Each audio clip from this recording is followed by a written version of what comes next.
Okay, here we are with our transfer case and the transmission out of a 2002 Chevrolet Avalanche 1500 four-wheel drive.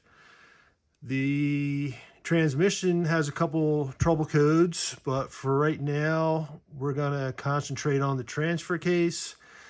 Vehicle has over 202,000 miles on it. Transfer case was not leaking at all, wasn't really giving any problems, but it was obvious that when we removed the transmission and the transfer case that the transmission had been out before. It was missing the gasket between the transfer case and the transmission, and they loaded it up with RTV sealant.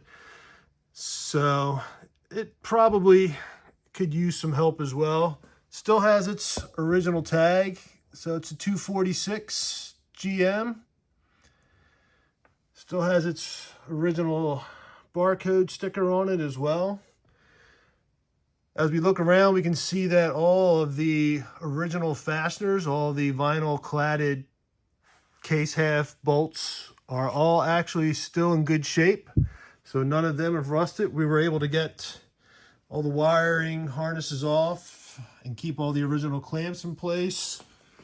And as we move around to the back, there were no leaks. Everything looked pretty good while we were taking it out. Didn't have any problems disconnecting anything. We did notice that up here on the top, it was missing one of the fasteners, so that's something we'll have to replace as well. So we're going to go ahead and start working on this. Probably follow along the same way that we found on the Dr. Shock YouTube channel, as he broke down one of these as well. His was a little bit more rusty. This one, you know, our Allen head bolts here look like they're pretty good on the case halves. Do have some sand across the top of the transfer case. This vehicle was picked up in North Carolina, and from what we could tell from the title history, it looks like it was on the eastern half of North Carolina. So hopefully no road salt, no issues that way for these units. Looks like it was probably by the ocean side. The vehicle itself didn't have any rust around the wheel arches, which is anybody who's ever been around an Avalanche knows that that's where they love to rot out, across the wheel arches and across the bottom of the doors, the rocker panels. So we're going to stop here, then we'll start going through the checklist that Dr. Shock had and what GM has on their tech specs as well, and start tearing this thing apart. Okay, the first step in the tear down is removing the fill and drain plugs. We did drain the unit before we removed it from the vehicle. The fluid that came out of it was black. It had no shades of red whatsoever. So that plug rather, is already loosened up. So we're going to use 18 millimeters here with the breaker bar. I'll try to get this free. I can hold it still. And we got it. So I'm going to try to do this with as many hand tools as possible. Not a lot of impacts if I don't have to.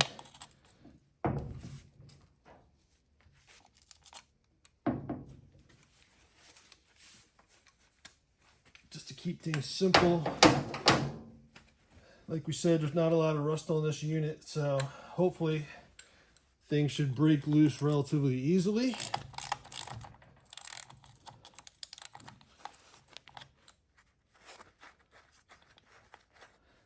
So that's our fill. Like we said, the drain plug was already loosened. We do have the exploded parts diagram as well. So we're going to go by the numbering for that. And that's part numbers 8 and 9 for the rear case half. And GM organized our exploded parts diagrams into 3 units: the front case half, the rear case half, and then the internal components. So the rear case half has the fill plug as number 8 and the drain plug as number 9.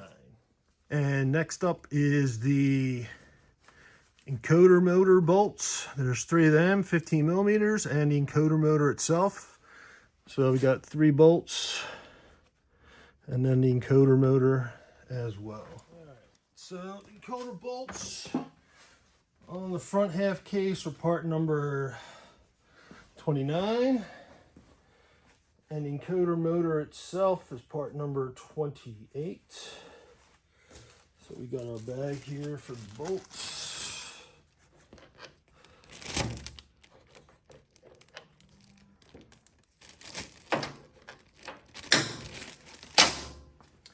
And the motor itself is pretty loose, looks like.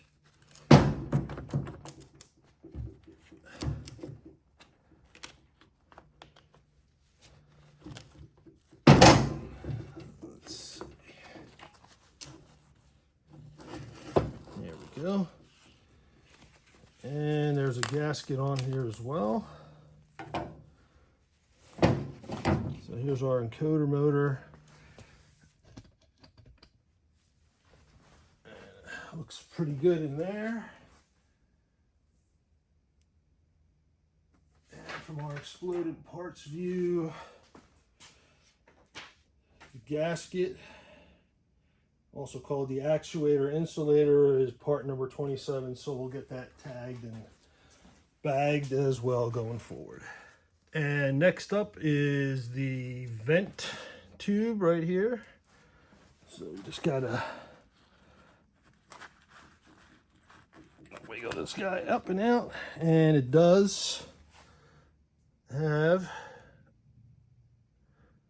little gasket on there as well, so that came out. All the tabs are in good shape, and that is part number, front case half number 36. Up next are the 2 vehicle speed sensors. Actually, there's 3. There's 2 in the rear half, and then there's 1 over here on the other side that I'll show you after I get these 2 out of the rear with a deep 19 millimeter socket.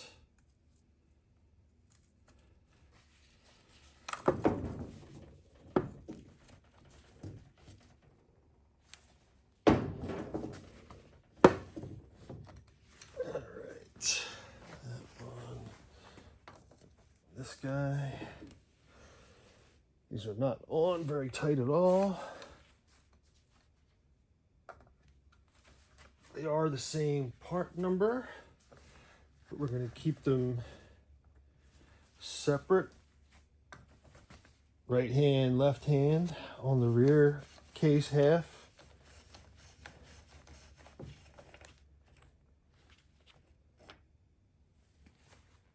And there is a gasket O-ring on here as well. So on the rear case half, the O-ring is part number 6, while the sensor itself is part number 7. So we're going to bag that together and label it as 6 and 7, right hand, left hand.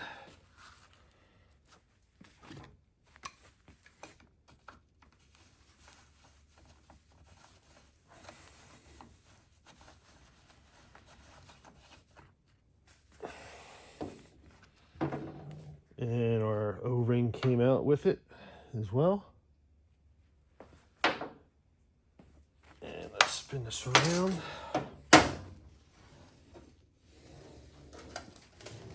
Here's our sensor on the rear. Well, actually the front case half only has the one. What will be the front drive shaft.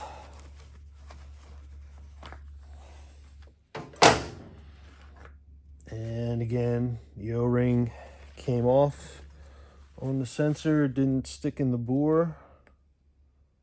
So there we go. And back to the rear case half. We're going to remove the access hole plug. It's part number 16. The next item up, according to GM's documentation, would be the input shaft seal here. However, all the videos that I've seen online, including Dr. Shock's, they skip that seal for now, and instead they decide to work on this seal here, the rear output shaft seal, and that's done by knocking that out. It can be done with a brass drift or any other device that you have to punch that out. We'll slide this forward.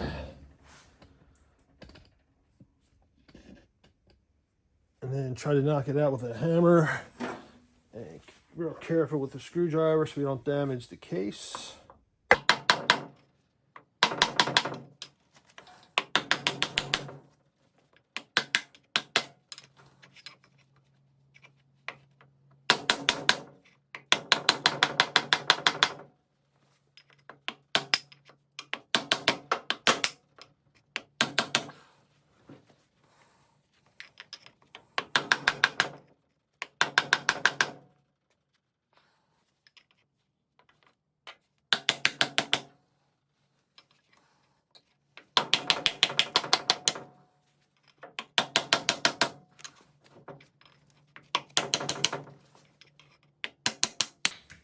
All right, so that is the rear case half part number 1, actually. Slide that back. Appears to be in pretty good shape. Don't see too much scoring or any melting or any tears. And like we said, this unit was not leaking at all from this seal. We'll take a look at the bushing that's inside there once we get further into the teardown, but for right now, everything looks like it was in pretty good shape considering the age of the unit. So we'll bag this and then move on to our next step.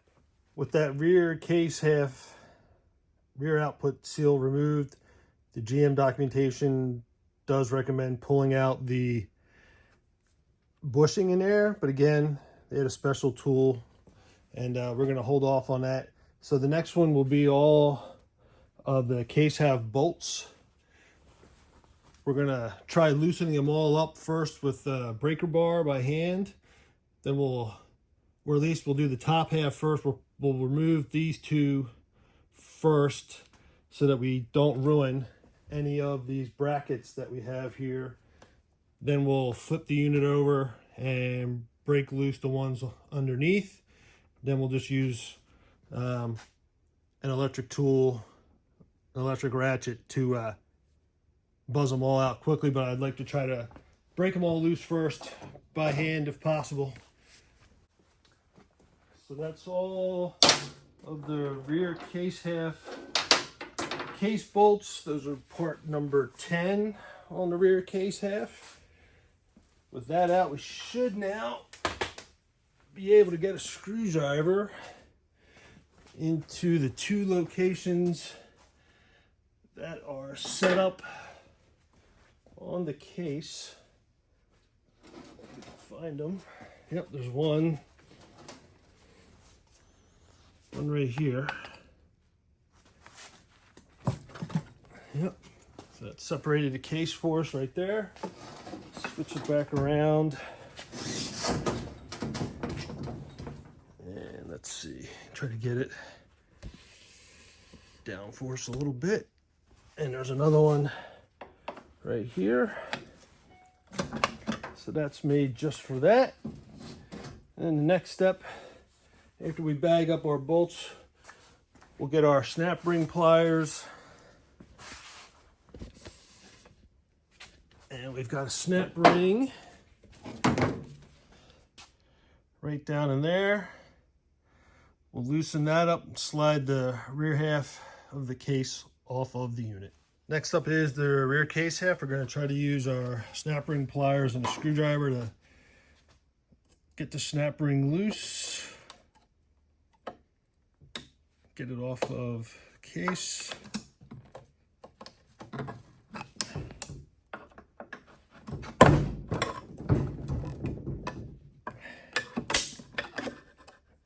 And looks like it's off, I think.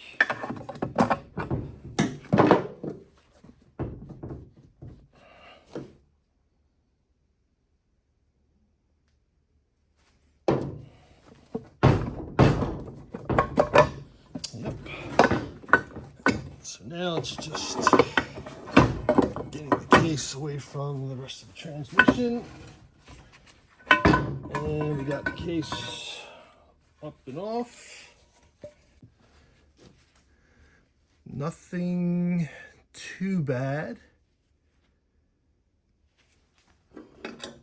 The tab that's here to keep the pump from grinding into the case is still intact, and the case does look very good. No holes. Don't see any location where it was biting in to it. Our snap ring is right here. We'll leave that there for now. Get that out in a minute. Don't see anything really bad on the inside. You can see a distinctive line, probably where fluid was sitting for some period of time, but the case itself looks really good. So we'll get that out of the way. We'll tag that momentarily. Don't see a whole lot of silicone excess. And the internals, so far, everything looks pretty good. Don't see too much scoring. Don't see a whole lot of debris. We'll slide the unit around. The chain's in pretty decent shape. Little bit of slack, but not too bad. Pump looks pretty good. Pump, don't see any wear marks on any of the tabs on that either. So we'll tag the case and then we'll move on to the next step. So staying with the rear case half, the next step, according to GM's documentation, was in fact to remove this, the oil pump wear sleeve, off of this tab here. This part, this design was superseded, but we're going to take it off. Apparently this was a common failure for lots of pumps, which is why they started to eat into the magnesium case and create pinholes and leaks. We're going to tag it anyway, but it's been replaced by a different part number. And of course, the prevailing logic for a lot of folks is to actually install a case saver, which actually puts a piece of metal around all the tabs here, around all the ears, so that none of them could actually be worn into. We're going to stay now with the rear output shaft, try to remove the retaining snap ring, then the bearing, and then the reluctor wheel. That piece is grooved, so the snap ring would go that way. We'll mark that in a bit so we know which side came out. And then we should be able to slide our bearing off.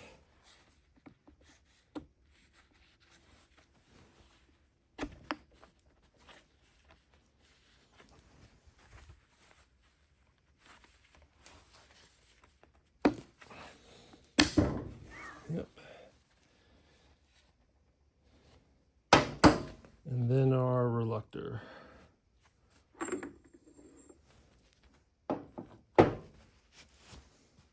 One quick follow-up on that rear output shaft set of parts that we just pulled off. According to the diagram, there should have been a fourth part, a washer, wavy washer, between the reluctor wheel and the pump, but we don't have that. That was part number 4, unless it's this back here, which is not wavy at all. So we're just going to bag these as parts 1, 2, and 3 of the internal transfer case components. Up next is the oil pump tube, the filter, and then the magnet, which is down here on the bottom. So if we pull this guy out, it's got quite a bit of silicone, probably from what was being picked up by the filter, and of course, because it's a magnet and it's on the desk, doesn't want to let go. So we'll get that, clearing any more of that out. The oil tube goes into the pump here. And there should be, and there is, we don't want to lose this, there is an O-ring associated to the tube right there. We'll put that guy right there for now. And then we should be able to slide. I've seen other folks do this after they take the chain out to get all this out of the way, but it's not too bad right here. So we don't have a whole lot of debris on our screen.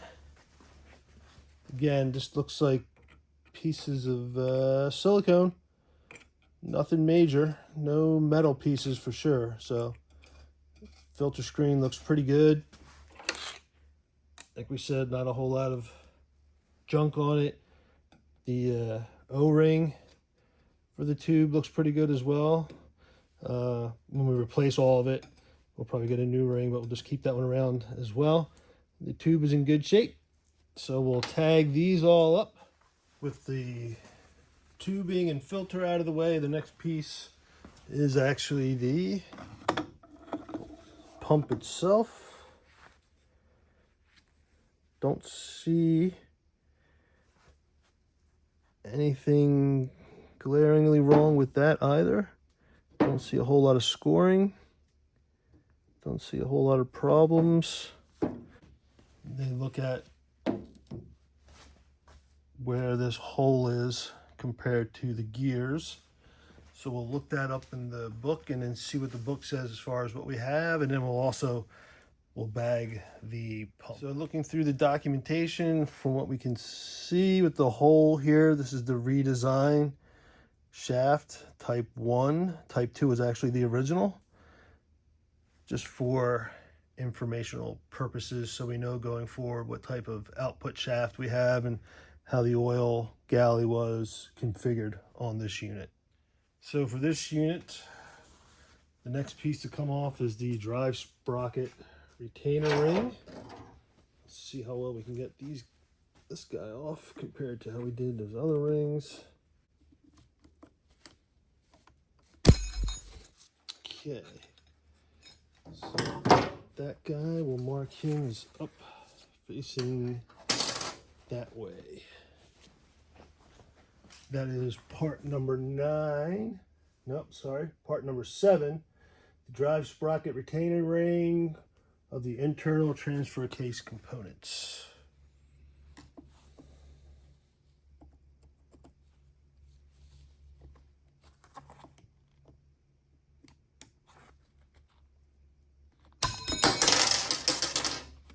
All right, so that is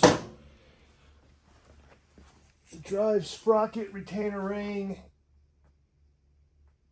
That is part number 12 from the internal transfer case components.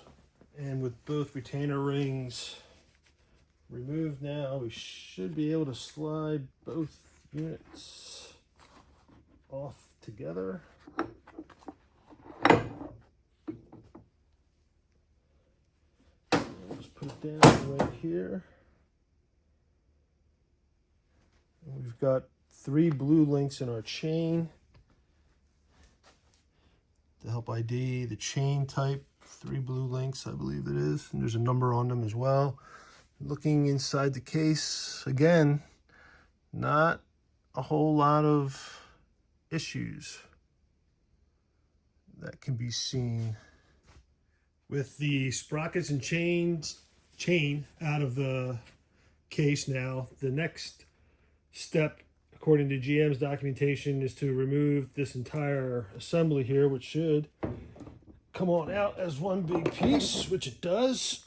And then their manual, they have you going ahead and breaking this down. So we're going to do about it, we're going to do this the same way that Dr. Shock did. He kept this as the entire sub-assembly and then broke it down at a later step and continued on with the case. So that's what we're going to do right now as well. Up next is the clutch lever pivot pin assembly here. Like we already mentioned, this is not very rusty at all, so we should be able to get our 12mm Allen in here relatively easily. And And we're going to break it free by hand first, and then we'll use the impact after that. That was not a problem at all. And got one on the other side.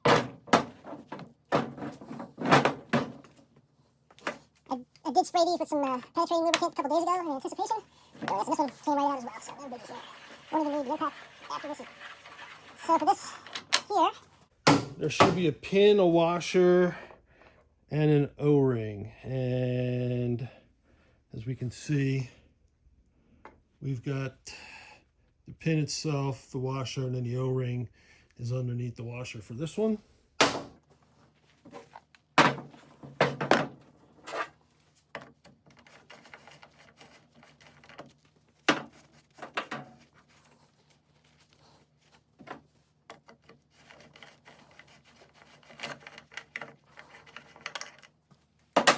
And the same for this side, the O-ring came right out with it as well. So all three pieces are going to go together for each pin, put them in the bag as well. Next step with GM's documentation is the shift lever spring bolt here. It's a 23 millimeter. I'm going to use a 7/8. I don't have a 23 millimeter handy at the moment, so 7/8 fits on it pretty good. and once again, do it by hand. Not a problem, I can hear parts inside shifting. So this should move the bolt and the associated pieces with the bolt inside. The shift lever had fallen over as well. So this is going to give us the shift detent, spring bolt, plunger, spring, and O-ring should all be loose now inside. Yep. So here's, back up a little bit, like that.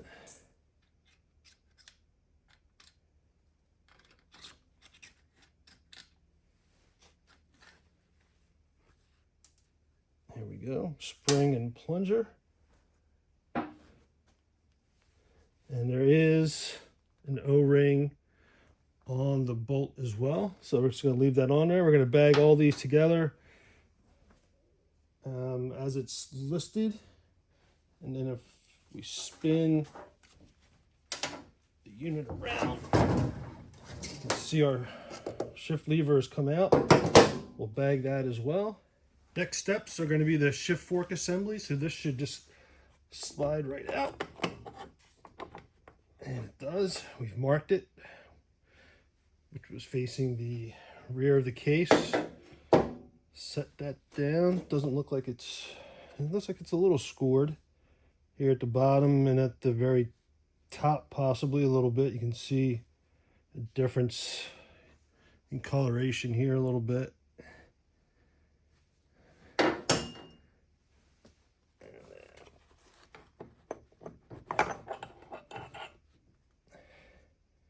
Here's our pads, our shift pads. We'll mark these as which direction was facing up as well. We'll probably replace those pads. They look like they're in pretty good shape though.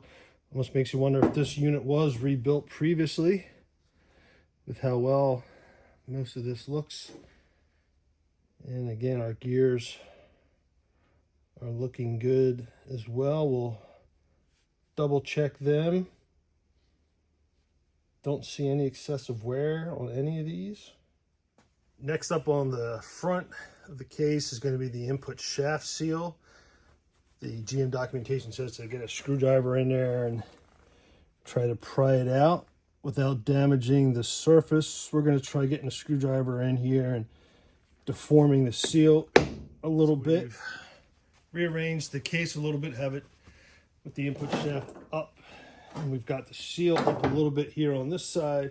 So we're going to keep working this side. We've got it now.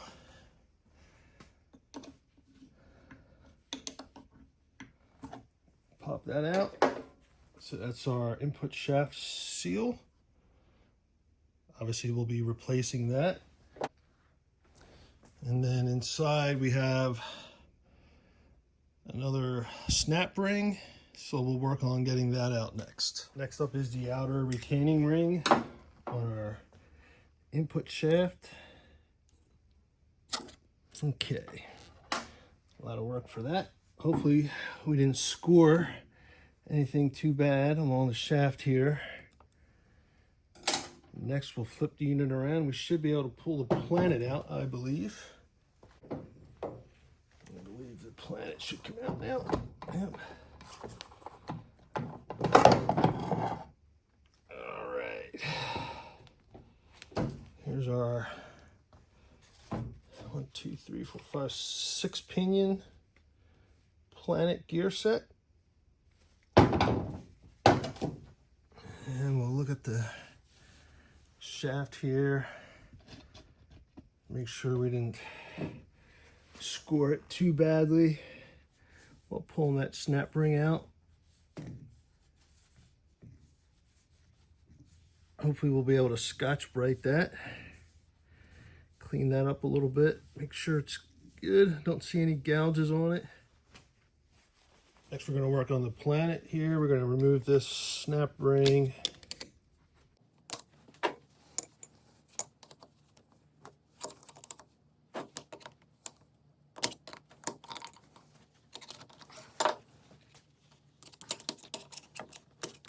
So we got that.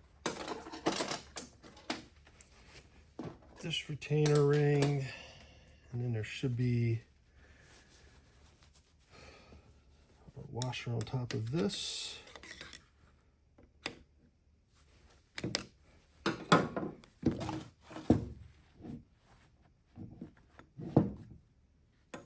With the thrust washer, got the retainer, and then these 2 washers.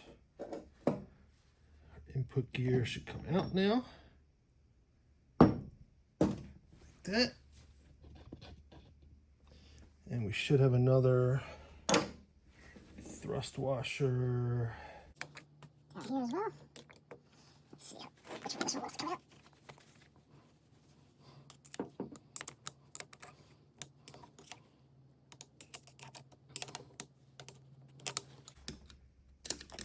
There we go.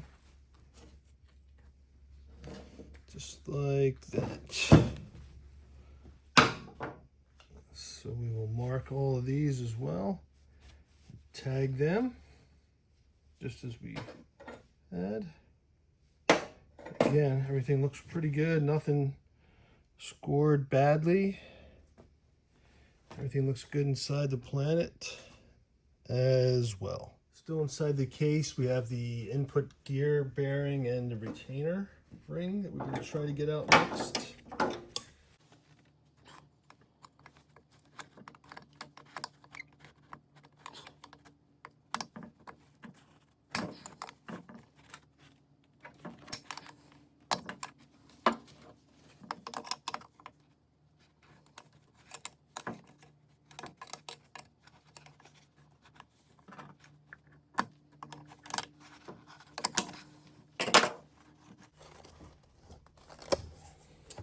So here's the retainer,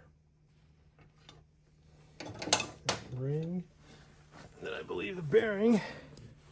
This slides right out as well.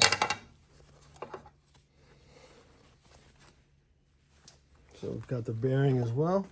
We'll probably replace it, but it looks like it's in pretty good shape as well for that. And that's it for the input side of the case. I believe there is a ring here, but I believe this is pressed in and remains in. We'll double check the documentation on that. Real quick, we've switched the case around. We're going to work on the actuator retaining ring. Try to get the actuator out as well.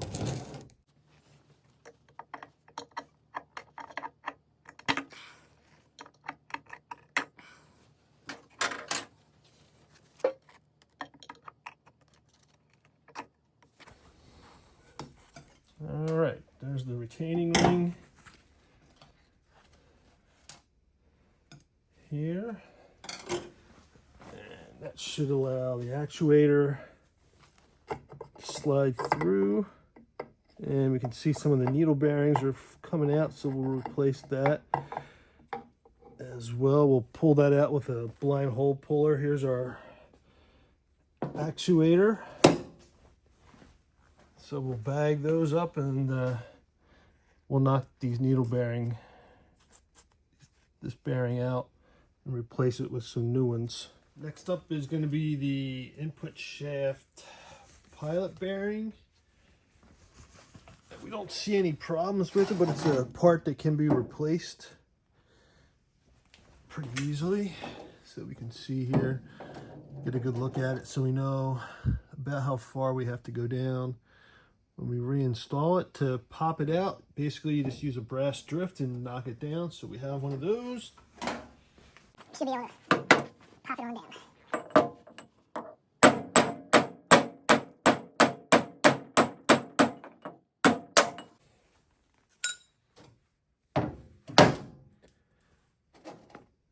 All right, there's our bearing and our input shaft here. Looks like it came out pretty easily, no problems. That's part number 34 of the internal transfer case components. One thing we want to grab real quick is the rear case half outer retaining ring. This was originally loosened up when we were doing the rear case half earlier. Let's get that out of here. That is part number 15 on the rear case half. Next up is going to be the front output shaft. First piece of that we're going to remove, and I've already got it started, is this inner retaining ring.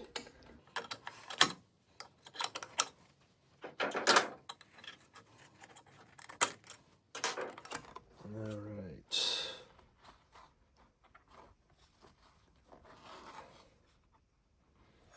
I'm going to leave that there, and we're going to spin the unit around. And using a dead blow hammer, we're going to tap that shaft out.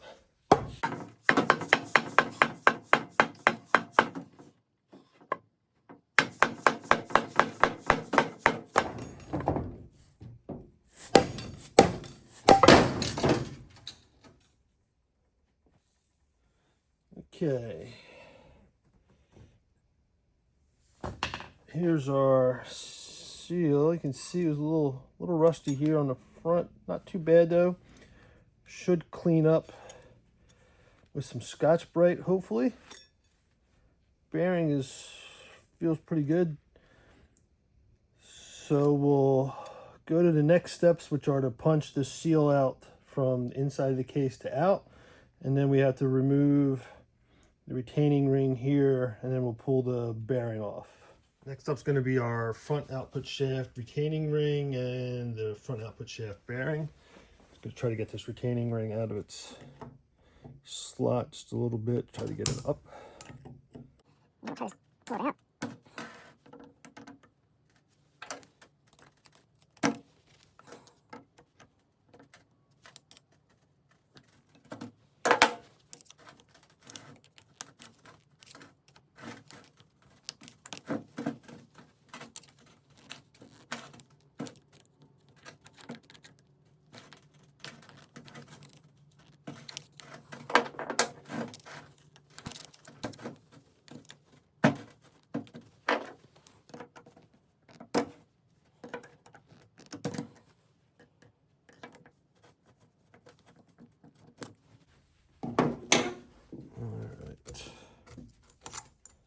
We've got that, and then our bearing should come right off. And again, bearing feels like it's in pretty good shape. Don't see a whole lot of scoring or anything. Same with our shaft. Don't see any big issues. Got that little bit of rust there. Hopefully that'll clean up, as we mentioned earlier. We're gonna label, put these guys in their bags. So we got the case stood up, and we're going to try to knock that seal out with a brass drift.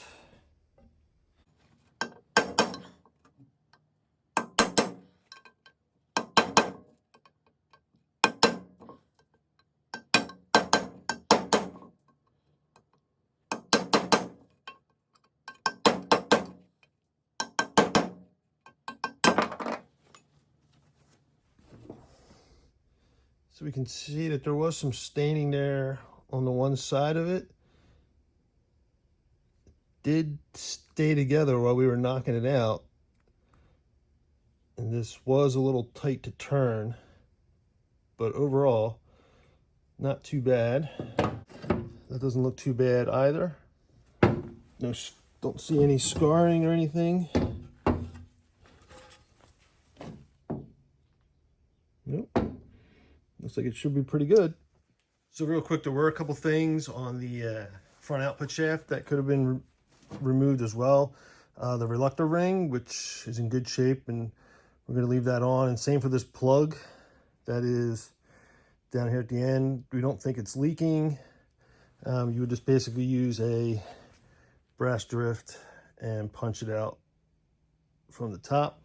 We're just going to leave that as well, and we're just going to bag the shaft, and then we'll clean it and get all the grime that's on it and some of that staining off if we can. You can see some of it's already coming off with just a finger. Next up is going to be the rear case half bushing here. This one doesn't appear to be too worn, but we're going to replace it anyway. Much like Dr. Shock, we're going to use a 48 and 50 millimeter driver. That fits down in there pretty good. You can still see the bushing's edge, so we're not going to be hitting the case. And we did mark the case as well with a couple spots where the oil passage is in the case.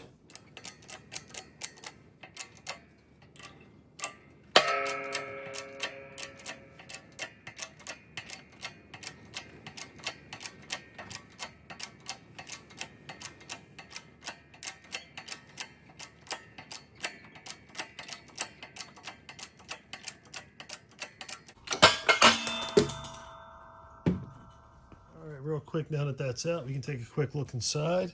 Everything looks pretty good inside. So no major issues, we don't think, with the case. And then here's our bushing out as well. Again, this one was not leaking, so we don't think there was too much of an issue with this. For the rear case half, the bearing that's in the back of the case here, we're going to use a blind hole puller to pull that out. We've set it up, put a couple pieces of wood in between the jaws there and the case so that we're not pressing directly on the magnesium case. And we did use a heat gun to warm that up a little bit. And we can see the bearings popping out.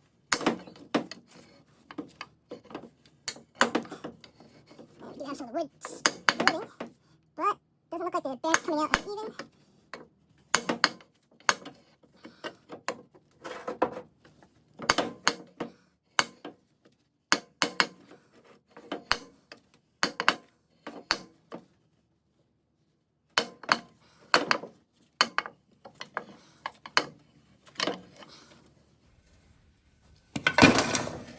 All right, real quick again, what we did there was we had the bearing was in the case, and then we put the blind hole puller through, turned this down, which opened the jaws, and opened it just enough to grab the bearing from behind,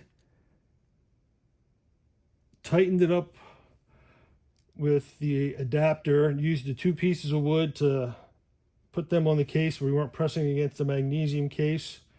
And then we just slid this out. And like I said, I did use a heat gun. I could feel that the bearing is a little warm, so that helped.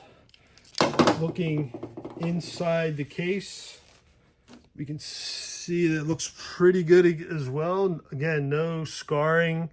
We didn't scrape anything while we were pulling the bearing out, so this should be good. We'll bag the bearing here. So the last thing we have on the front case half is the control lever bearing. We're going to use the puller again. Got it all set up on wood.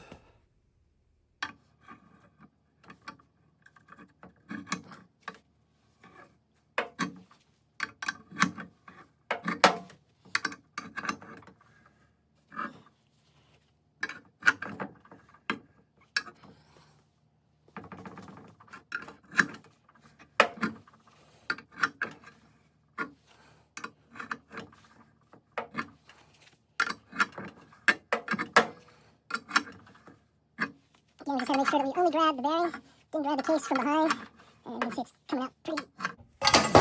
There we go. So there's our bearing. Similar to the last time we used it. Just got behind it and then pulled it on through. And again, looks like it's in good shape. The case also looks like it's in good shape as well, so we shouldn't have any problems putting a new one in for that either. All right, starting on the entire clutch assembly, I've put a couple clamps with rubber feet on them to pull the clutch pack back. And the first thing we need to pull off is this retaining ring, the clutch pack assembly retaining ring. It's a half moon retainer, not a full-size snap ring, so hopefully just get it down. Yep. All right. So it was marked, and then the plate comes off, and that's got a bearing inside that we will press out at a later step. So that seems to be in good shape as well. There's our bearing. And here's our plate. Okay, so one thing, we do have this wavy plate here as well. And we'll mark that it's there. So that goes up there. All right, and then there's another retainer down in here. Next, we're going to remove this inner retaining ring here.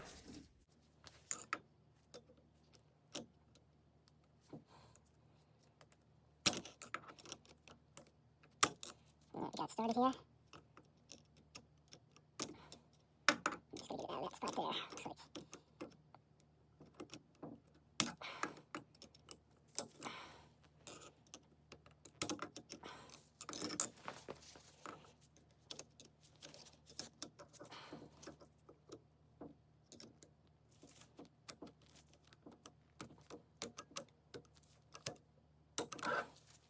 Just this one spot here, doesn't want to come up. There we go. All right, and then we'll just use the pliers again to get that off.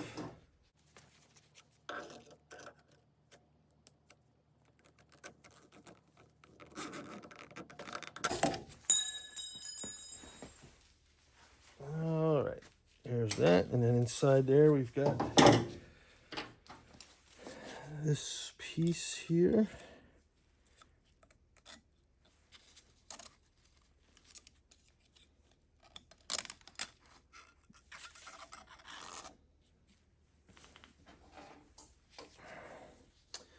I believe we should be able to take this plate off. This is our shim plate, I believe.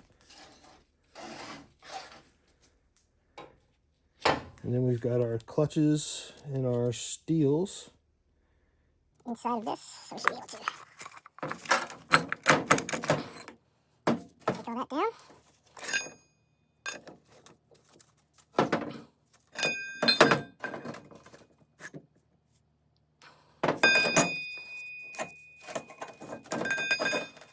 Okay, there's all our clutches and steels. That up like that as well. So since I'm not a transmission or a transfer case expert, I can't tell you right off the bat if these are good or bad. I don't see any burn marks, too bad, on any of these. A little bit here possibly. Yeah, it looked like that might have been burning there.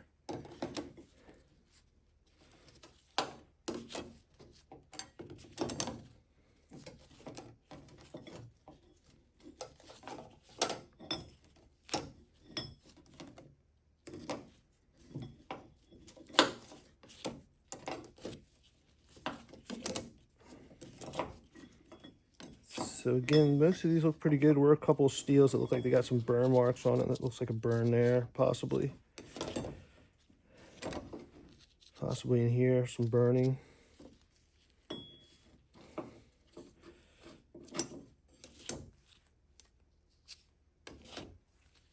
Again, possibly some burning there. So hopefully we'll get some feedback. Let us know what people think about the state of those. So we'll tag all these. We'll probably separate all the clutches out from the steels. And then we've got our shim as well. So we'll bag all that. And we'll bag these other internal components next. One thing we did want to note real quick is on the shim plate. When we cleaned it up, we found some gouging here on the back. So you can feel definite indentations here across the back of this plate. So that is something that we did find. Real quick before we bag these pieces here, we have our clutch hub here. This piece again looks really good. From what I can tell, don't see anything that would indicate that it needs to be replaced. Everything internal looks good as well. No scarring, nothing burning. I don't see any cracks on anything. So we can bag that. Our clutch housing also looks pretty good. It does have the bearing that has two separate sets of rollers in it. We will press that out. That'll be one of the next steps coming up. Looks like there is some buildup of some oil and some dirt and stuff on the sides here, but it should be easy to clean up.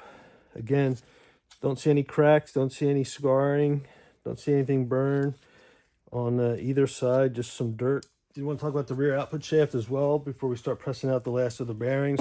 The shaft, again, I'm not an expert. I don't do this for a living, but I don't see anything scarring on this. Don't see anything burned or twisted. Shaft looks really good from what I can tell. Don't see a reason to remove the oil port there. That piece can come out if you're replacing it. But this piece looks really good. We'll clean it up and double check, but I think we got a good rear output shaft as well. All right, so on our clutch pressure plate, this is a preload clutch setup. We have this retaining ring back here, then our bearing here, and the inner piece here. We're trying to remove this retaining ring. It's pretty tough, but we can actually slide the bearing down and pop it out. So we have that, and then we can actually push this center piece out. We can see the inner bearing, ball bearings in here as well. We can pop this out, and then we can replace this whole entire bearing. So we'll be doing that next. And we have this, again, the retaining ring here. All right, for our clutch housing bearing removal, we're going to use a 50 and a 55 millimeter driver set. Put that inside the housing. Put the housing up on the press.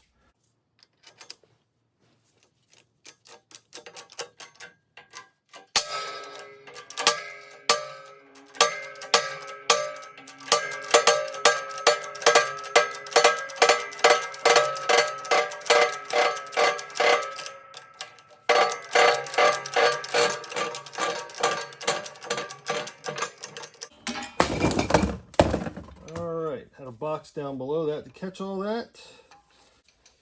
Take a look inside. Again, don't see any issues with the housing. Don't see any scarring. Looks like everything came out without damaging anything. And here's our bushing that we removed. Again, it's one piece on the outside and it's got two sets of rollers on the inside. So we'll bag these. Okay, we're going to separate the inner support from the bearing out here. So you have to press the inner support out from inside the bearing. One thing to note is that there is a little bit of a ridge here. So we'll have to see what the tolerances are for when we press this back into the bearing. We'll put this in here. And then we're going to use a 50 and 44 to drive it.